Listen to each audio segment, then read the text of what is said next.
The Internet is here to stay. Along with the World Wide Web, it represents a technological advance which is revolutionizing communication in the modern world. Now, the FWBO has joined that revolution. A year ago, I'd barely heard of what the Internet was, let alone the World Wide Web. What I discovered was that, first of all, there's the Internet, which is a way in which computers all over the world can contact each other, can talk to each other, and send each other various bits of information. And then within that, you have the World Wide Web, which is a particular kind of protocol where you can get more information. It's more easy to use, it's more interactive.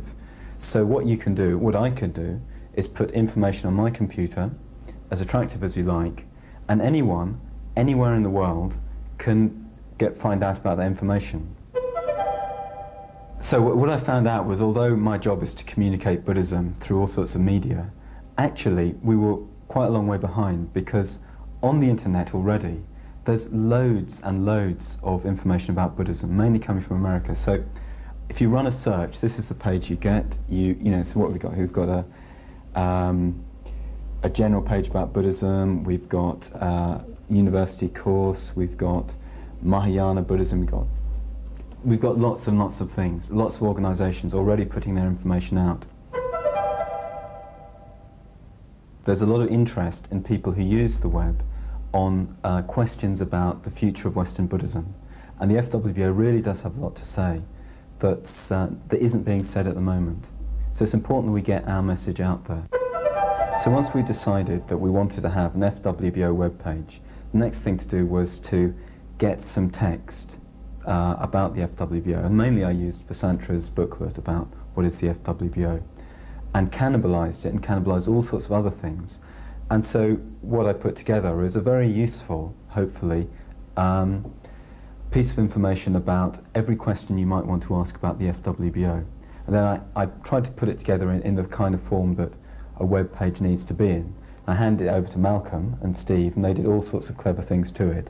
Dharmarati redesigned it, and it's looking rather good now. So the first thing you do is you have a little bit of text about what is the FWBO, and then there's all sorts of trains you can follow. You find out the thing you're interested in, you click on it, and off you go. So if you want to find out about Buddhism in the West and the New Society, click on that little button and off you go. If you want to find out about where the centres are, you click on that, and then the page appears magically, which tells you where all that information is. It's very simple to use a web page. I'm no technical expert, and if I can use it, I think anyone can. Now we've got our own name, fwbo.org, we can add other things to that. And for instance, every centre can have their own page, and they can put up their centre programme on the page. The technology is very new.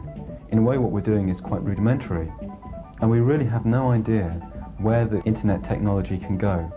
What's clear to me, as an amateur, very much an amateur, is it's a powerful tool, and there are already millions of people around the world using it. The web can be contacted by anyone in any country, irrespective of distance. Having an FWBO webpage is a way in which we can be accessible to people who are nowhere near a centre. We don't know how many people are going to actually use that, but a successful web page gets hundreds of thousands of visits over a week. So there is a huge market out there, and you know, I'm hopeful that we'll get thousands of people contacting the FWBO through the web.